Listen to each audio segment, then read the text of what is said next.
We're live from Beverly Hills via Reel 1, and we are celebrating the imminent global release of the film, which is the largest day-and-date release, as we say in the trade, of any film in motion picture history across the globe. And I'm thrilled to welcome the mastermind behind this whole enterprise, Bryan Singer, who's devoted no less than 6 years of his life, is that right, to this X-Men franchise. Bryan, welcome. Say hello to everyone out there, all the X-Men fans out across the globe. Hello, everyone. We have our first question from our English chat room from Adam Baum, asking, do you have any advice for young filmmakers? You were a young filmmaker yourself once. Do you have any advice for the new generation? Yeah, I think it's always helpful to find good collaborators, because especially early in your creative life, because if you can't find at least a few people to help work with you for free, then chances are it's going to be harder to convince other people to give you money later in the future. Why do you think comic book movies are so successful? X-Men sort of started the ball rolling with the new wave of comic book films, but in the wake there have been Spider-Man and Daredevil, and they've all been tremendously successful. Why do you think that is? I think X-Men is successful because the characters are accessible, and Bryan's has a good sense of radar about making the characters realistic and making sure that they feel like they live in the same world we live in and have the same kind of issues. So I think it's accessible. I think the comic book movies that are not over the top or campy are the ones that do well.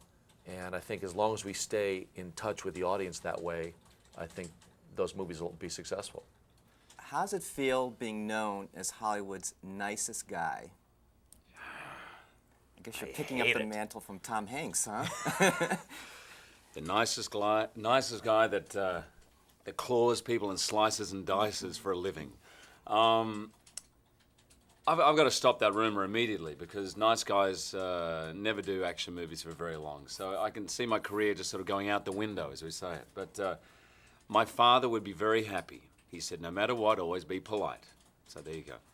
Did you envision that producing this movie that would become this massive physical production thing as well as becoming a massive box office hit?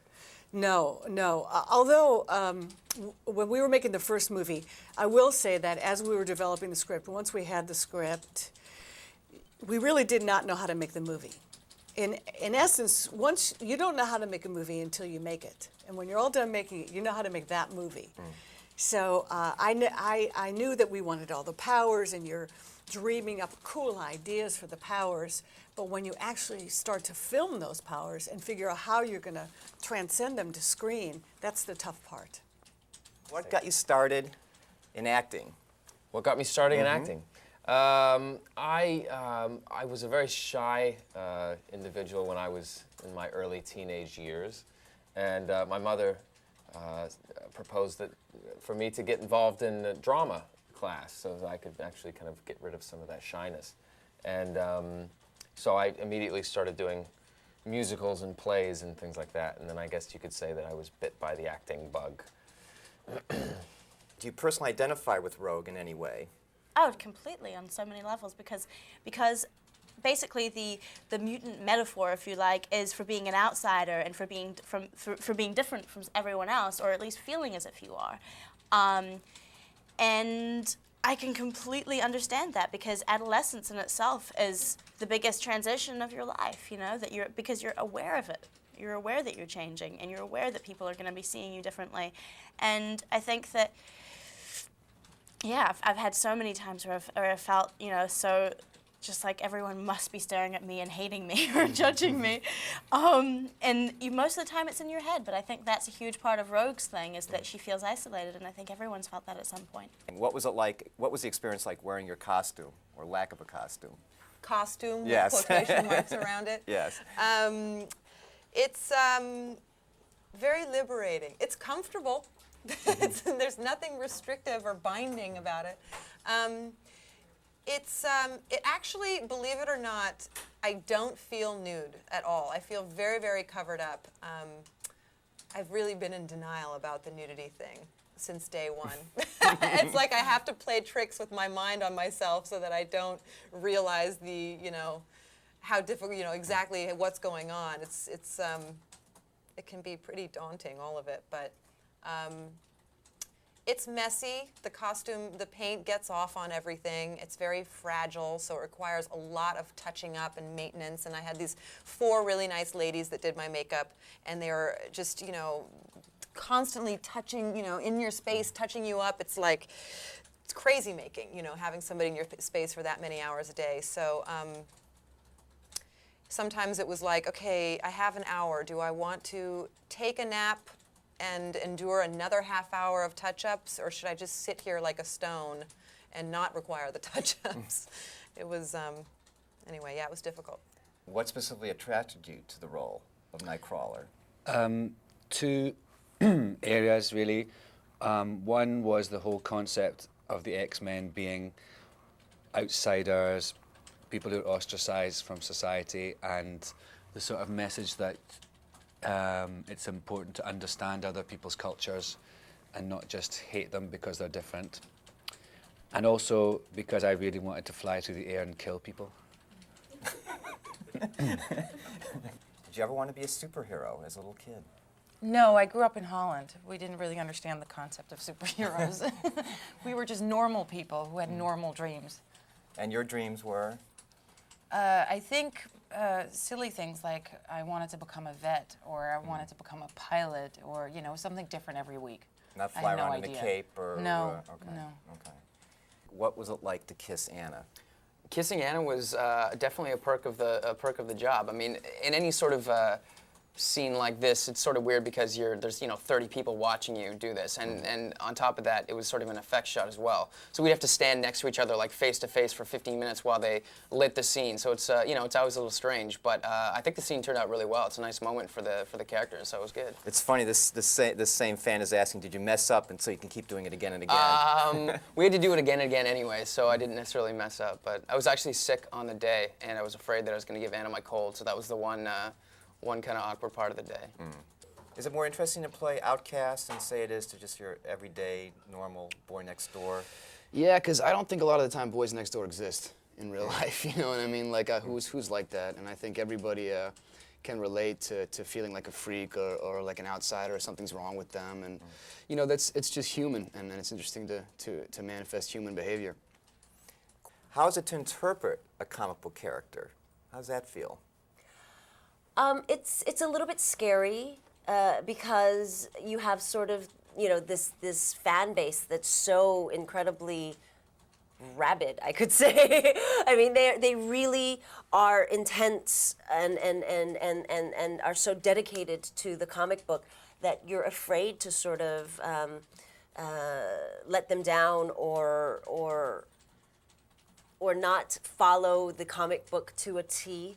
But I think sometimes, like in my character, for instance, it works a little bit better if you sort of base your character on the comic book and then sort of, take a little bit of liberties with the character. For instance, I believe in the X-Men comics, my character is actually a cyborg rather than a mutant. And in the comic book, she's this enormous woman with like muscles and big shoulders and gigantic hands. I mean, they'd have to cast someone like, Dwayne Johnson, The Rock, instead of myself for the comic book character. So, we were able to sort of sculpt her and mold her in a different way, how we saw fit for the film.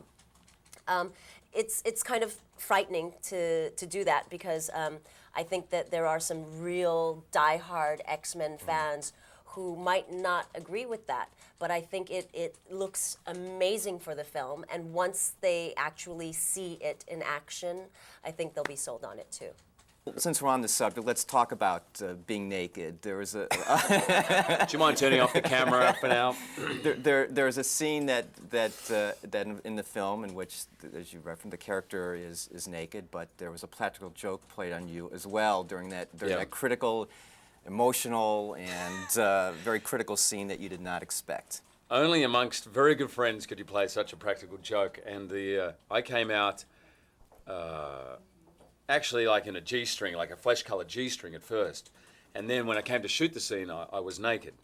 And rest assured, well, I was assured that the light was behind me and that you couldn't see anything. I demanded that if you could, that there be a little bit of CGI involved. But still, it's another story. But I came out and I said to the first AD, I jokingly berated him. I said, I demand a close set. Well, there's people everywhere. Jimmy Marsden's mother's here, for crying out loud, you know. I said, I demand a close set. And so he said, I'm very sorry, Mr. Jackman, I'll do that. So we came to shoot the first take. I ran up to camera. I was naked. I did my primal scream. As I ran down the end of the tunnel, the camera pans around with me, and there waiting for me were 30 girls from the set, including Jimmy Marsden's mum, all clapping and cheering. A couple of them had $5 notes, and you can imagine my dismay when I went to cover myself up as I had the claws on my hands. It was a little bit dangerous. What attracts you to a particular script or film, be it X-Men or any other thing? The best analogy I can come up with for that is that being attracted to a script is kind of like being attracted to a person as, you know, in either a romantic or a friendship kind of way. Either there's something about it that really clicks with you and just really, like, it feels like you just understand that material or that person or something, or you really don't. And it's really hard to, like, you know, to explain it in any other way. It's just certain things appeal for different reasons at different times. Were you a comic book fan as a young person? I was a comic book fan. I did not read the X-Men comics. I was aware of them, and I was aware of Spider-Man, but I did not read them until 9 years ago. Do you see yourself returning to that world of smaller films at some point, or are you going to stay in this realm of franchise I think building? so, to some degree. I think it's more and more difficult to make movies, to make smaller movies, particularly in today's marketplace. But there's always room as long as the story and the characters are engaging and interesting. Yeah, I wouldn't. You know, and also, you know, we shot The Usual Suspects in 35 days. And now we're taking 110 days, you know, and all this prep and all this to make an X. So it might be a vacation. And do you think having actors from all over the world lends a certain spice to the movie? Spice, I love that. I do. I think because in a way the X-Men are all outsiders and they don't fit in, and so to have people from all around the world, a group of actors who don't actually fit in, helps. Yeah, it helps to have a kind of to feel they're all different. If you were to meet a mutant in real life, how would you react? I'd be very curious. And I would want to see them demonstrate their powers. What would you do if you had those powers in real life? Controlling flames. Oh, those powers. Yeah. I thought they were asking me what other power. I think that somebody asked me that in an interview before. I think right now I'd pick a night and I'd light every single cigarette in the bars in New York City for one night and repeal the no smoking law for one evening. That's what I'd do. Well, as long as it's just for one evening. Just for one evening, I know. Check everybody.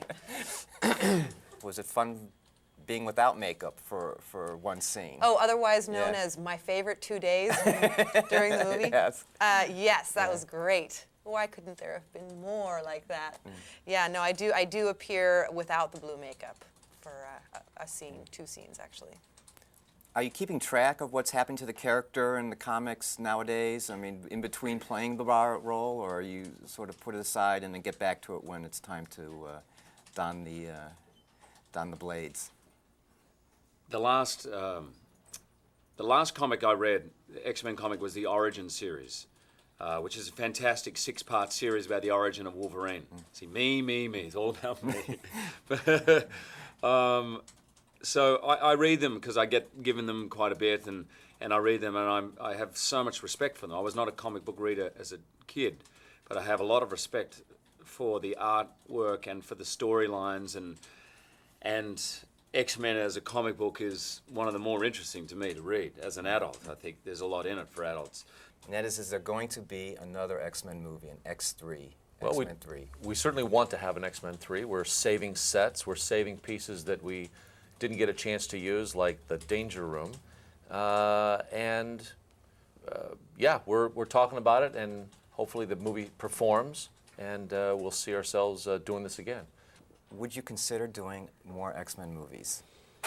Well, obviously, my life's been very entwined in this universe, and if the circumstances were